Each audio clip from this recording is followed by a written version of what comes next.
नमस्कार बच्चों, मैं डॉक्टर हेमा देवरानी आप लोगों को उसने कहा था कहानी पढ़ाऊंगी।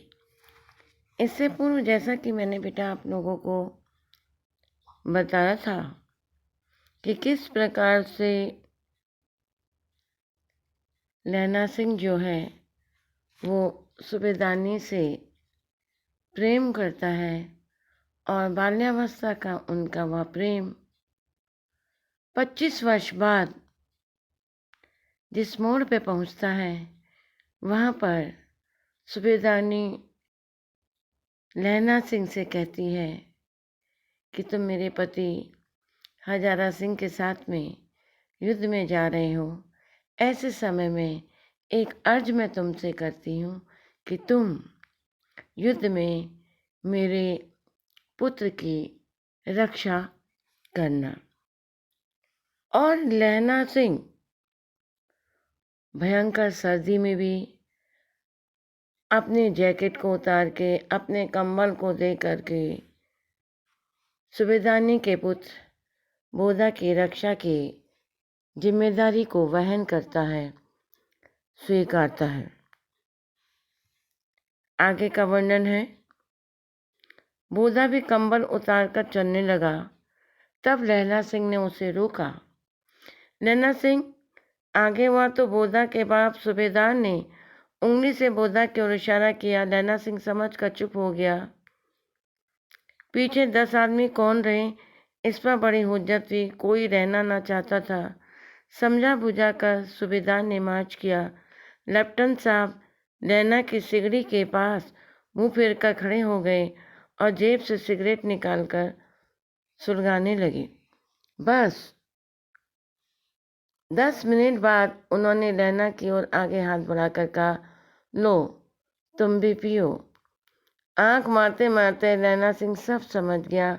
मुंह का भाव छिपा कर बोला, लाओ साहब।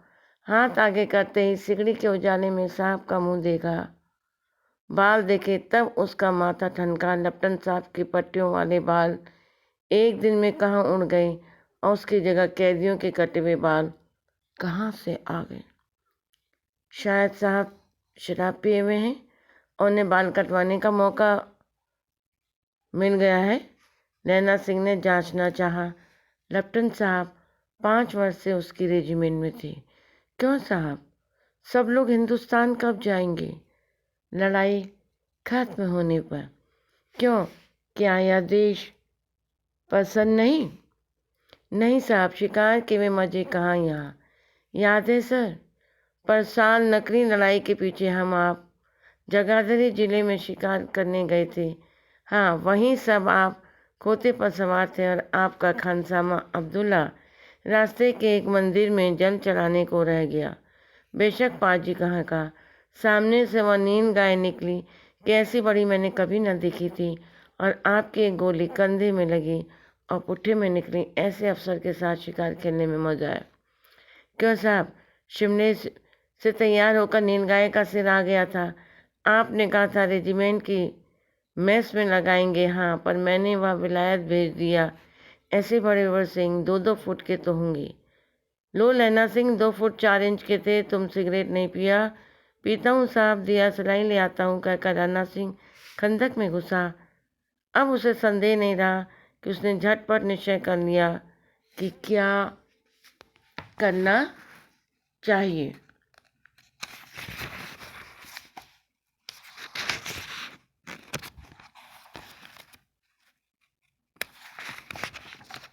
कहानी किस प्रकार से युद्ध के वातावरण को सजीव करती हुई आगे की ओर गतिशील हो रही है। अंधेरे में किसी सोने वाले से वह टकराया। कौन, वजीरा सिंह? हाँ, क्यों नैना, क्या क़यामत आ गई? जरा तो आंख लगने ही देती होती। होश में आयो, क़यामत आई है और लेफ्टिनेंट साहब की वर्दी पहन कर आई है। क्या लेफ्टिनेंट साहब या तो मारे गए हैं या कैद हो गए? उनकी वर्दी पहनकर कोई जर्मन आया है। सूबेदार ने उसका मुंह नहीं देखा, मैंने देखा है और बातें की हैं। स्वरा साफ उर्दू बोलता है पर किताबी उर्दू, और मुझे पीने को सिगरेट दिया। तो अब मारे गए, धोखा है सूबेदार, कीचड़ में चक्कर काटते फिरेंगे और क्या खाई पर धावा होगा, उधर उन पर खुले में धावा होगा। उठो, एक काम करो, पलटन के पैरों के निशान देखते देखते दौड़ जाओ, अभी बहुत दूर ना गए होंगे। सूबेदार से कहो कि एकदम लौट आए। खंदक की बात झूठ है, चले जाओ, खंदक के पीछे से निकल जाओ, तब तक खड़के देर मत करो। हुक्म तो यह है यही। ऐसी तैसी हुक्म की, मेरा हुक्म जमादार लैना सिंह का, जो इस वक्त यहाँ सबसे बड़ा अफसर है, उसका हुक्म है। मैं लेफ्टिनेंट साहब की खबर लेता हूँ, पर यहाँ तो तुम 8 ही हो। 8 नहीं 10 लाख, एक एक अकानिया सिख 1.25 लाख के बराबर होता है। चले जाओ।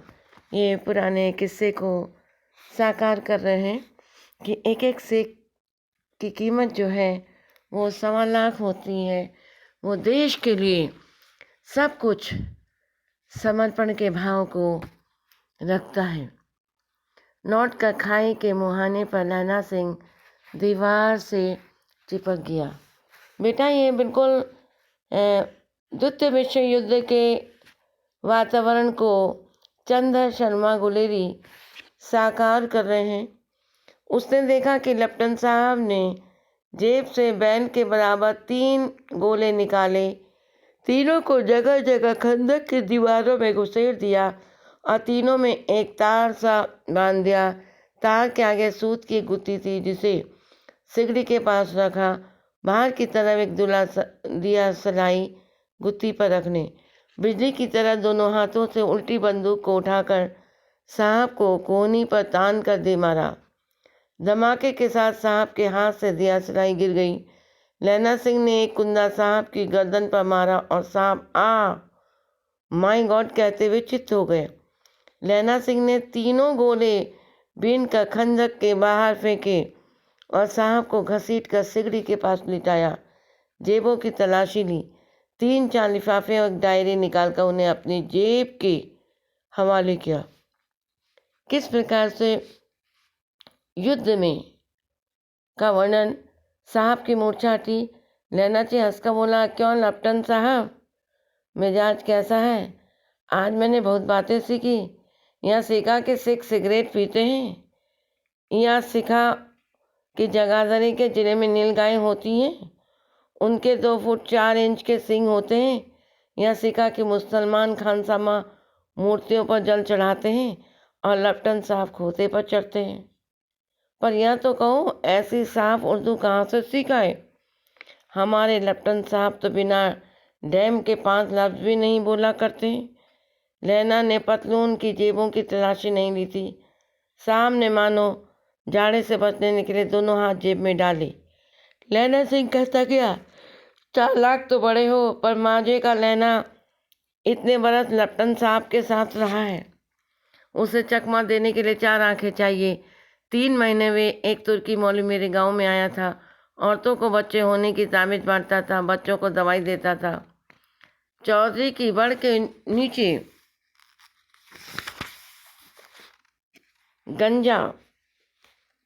मंजा बिछाकर हुक्का पीता रहता था। कहता था, जर्मनी वाले बड़े पंडित हैं, वेद पढ़कर उसमें से विमान चलाने की विद्या जान गए। गौ को नहीं मारते, हिंदुस्तान में आ जाएंगे तो गौ हत्या बंद कर देंगे। मंडी के बनियों को बहकाता था कि डाकखाने से रुपये निकाल लो, सरकार का राज जाने वाला है। डाक बाबू पोलू राम भी डर गया था। मैंने मुल्ला जी की दाढ़ी मोड़ दी थी और गांव से बाहर निकल कर कहा था कि जो भी मेरे गांव में अब पैर रखा तो साहब की जेब में से पिस्तौल चला और लैना की जांग से गोली लगी। इधर लैना की हेनरी मार्टिनी के 2 फायरों ने साहब की कपान किया कर दी। बहकर सुनकर सब दौड़ गए। बोधा चिल्लाया, क्या है?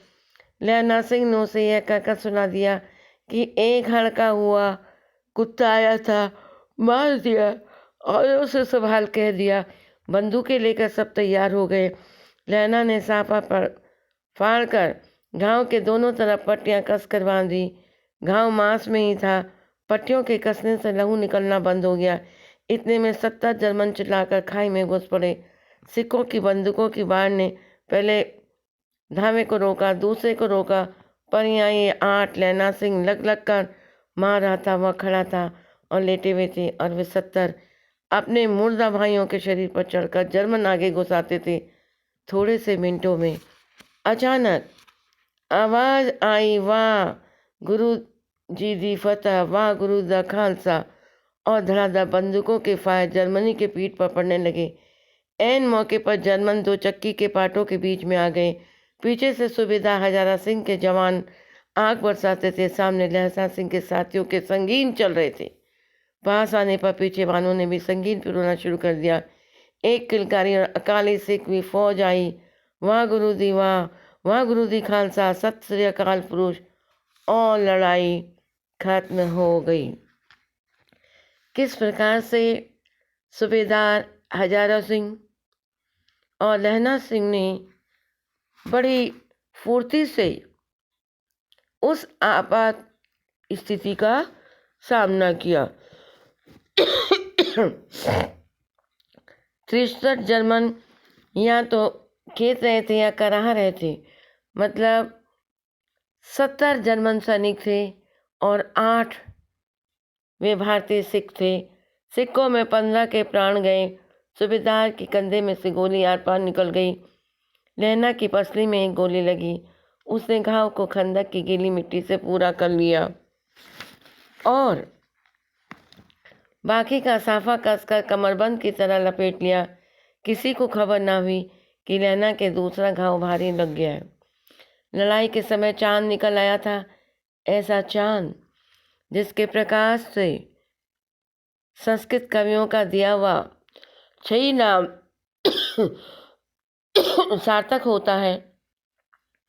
और हवा ऐसी चल रही थी जैसे बाणभट्ट की भाषा में दंत वीणोपदेशाचार्य कहलाती। वजीरा सिंह कह रहा था कि जैसे मन मन कर फ्रांस की भूमि मेरे बूटों में चिपक रही है। जब मैं दौड़ा दौड़ा कर सूबेदार के पीछे गया, सूबेदार लैला सिंह से सारा हाल सुन और कागजात पाकर उसकी तुरंत बुद्धि को सराह रहे थे और कह रहे थे, तू न होता तो आज सब मर जाते। लैला सिंह ने, बेटा यहाँ पर लैला सिंह के पराक्रम था, उसकी वीरता का वर्णन किया गया है। उसके कारण ही आज भारतीय युद्ध में अपने को बचाने में सक्षम हुए।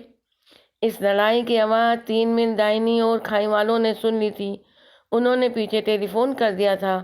वहाँ से झटपट डॉक्टर और 2 बीमार धोने की गाड़ियाँ चली, जो कोई 1.5 घंटे के अंदर अंदर वहाँ पहुँची।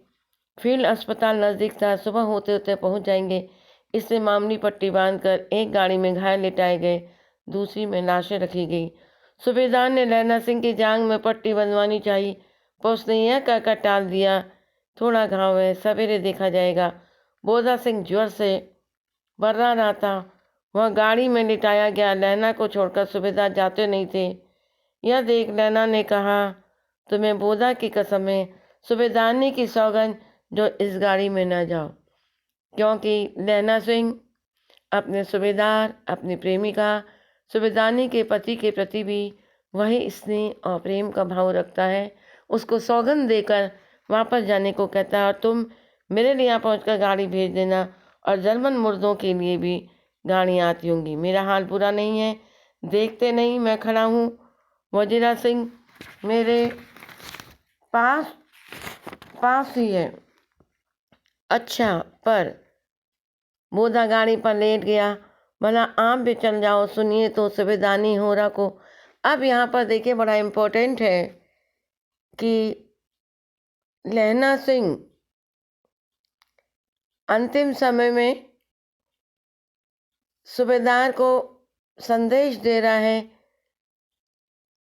और बोधा को गाड़ी में सकुशल भेज रहा, कह रहा है, सूबेदारनी होरा को चिट्ठी लिखो तो मेरा मत्था टेकना लिख देना कि मैं उसको सलाम करता हूँ, प्रणाम करता हूँ, और जब घर जाओ तो कह देना मुझसे जो उन्होंने कहा था वो मैंने कर दिया।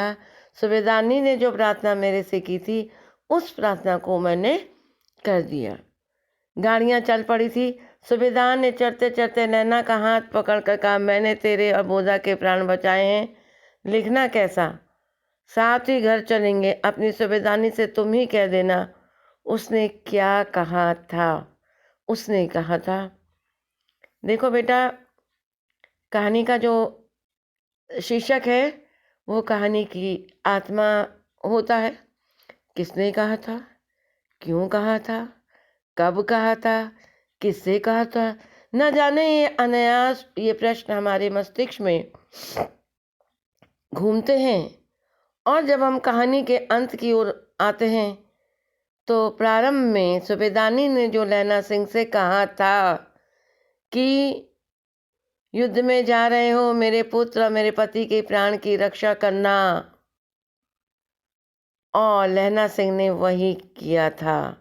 इसीलिए वो सूबेदार को यही कह रहा है कि सूबेदारनी से कहना जो उसने कहा था, यानी जो सूबेदारनी ने कहा था कि पुत्र बोधा और सूबेदार की रक्षा करना हजारा सिंह की, वही मैंने की। गाड़ियाँ चल पड़ी। सूबेदार के चढ़ते चढ़ते नैना का हाथ पकड़, तेने मेरे बोधा के प्राण बचाए हैं, लिखना कैसा, साथ ही साथ चलेंगे, अपनी सूबेदारनी से तुम ही कह देना उसने क्या कहा था। अरे उसने जो कहा था वो उससे ही तुम कहना, क्योंकि आज सूबेदार समझ रहा है कि लैला सिंह ने इस युद्ध में, जर्मनी के युद्ध में सूबेदारनी के प्राणों की रक्षा की है।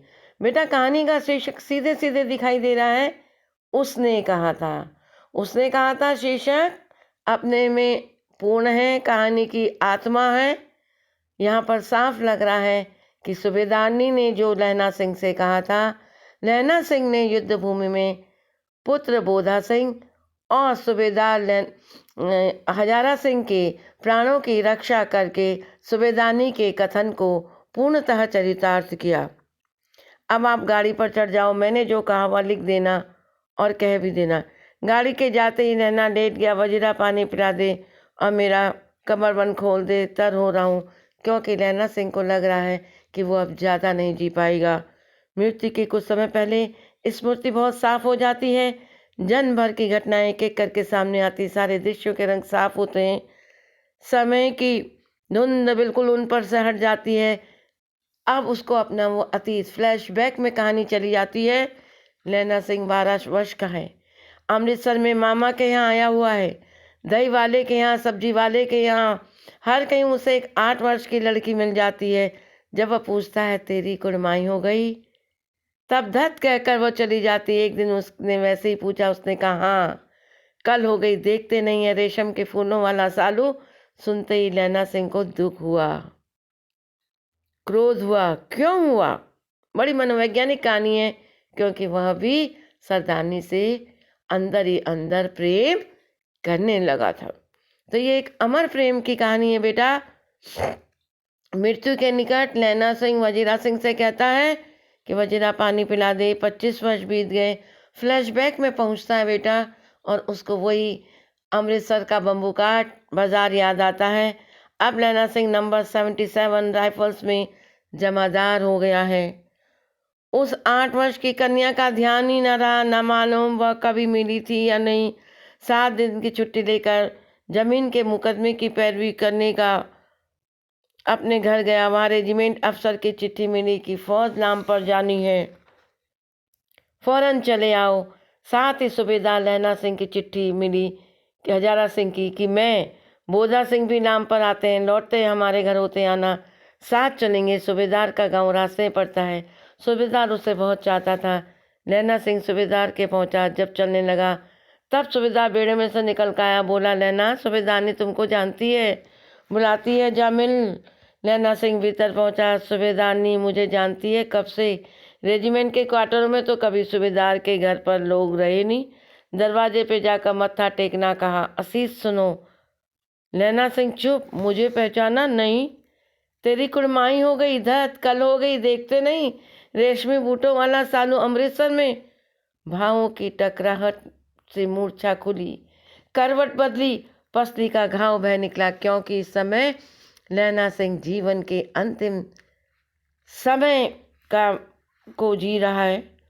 स्वप्न चल रहा है। सूबेदारनी कह रही है, मैंने तेरे को आते ही पहचान लिया। एक काम कहती हूँ, मेरे तो भाग फूट गए। सरकार ने बहादुर का खिताब दिया है, रायपुर में ज़मीन दी है। आज नमाखा लारी का मौका आया है, पर सरकार ने हम तीनों की घगरिया पलटन क्यों न बना दी, जो मैं भी सूबेदार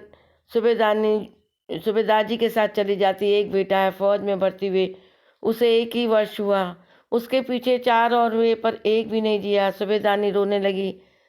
और अब दोनों जाते हैं मेरे भाग। तुम्हें याद है एक दिन टांगे वाले का घोड़ा दही वाले की दुकान के पास बिगड़ गया था। तुमने उस दिन मेरे प्राण बचाए। आप घोड़े की लातों से चले गए थे, मुझे उठाकर दुकान के तख्त पर खड़ा कर दिया था। ऐसे में इन दोनों को बचाना, वह मेरी भिक्षा है। तुम्हारे आगे मैं आंचल फैलाती हूँ। ये बहुत बड़े बेटा अमर प्रेम की कहानी है। लैना सिंह को मृत्यु से पहले सूबेदारनी का कहा हुआ यह कथन बार बार उसकी स्मृति में आ रहा है। रोती रोती सूबेदारनी ओबरी में चली गई। लैना भी आंसू पोंछता हुआ बाहर आया। वजीरा सिंह पानी पिला, उसने कहा था। लैना का सिर अपनी गोदी पर रखे वजीरा सिंह बैठा है। जब मांगता है तब पानी पिला देता है। आध घंटे तक लैना चुप रहा, फिर बोला, कौन? कीरत सिंह।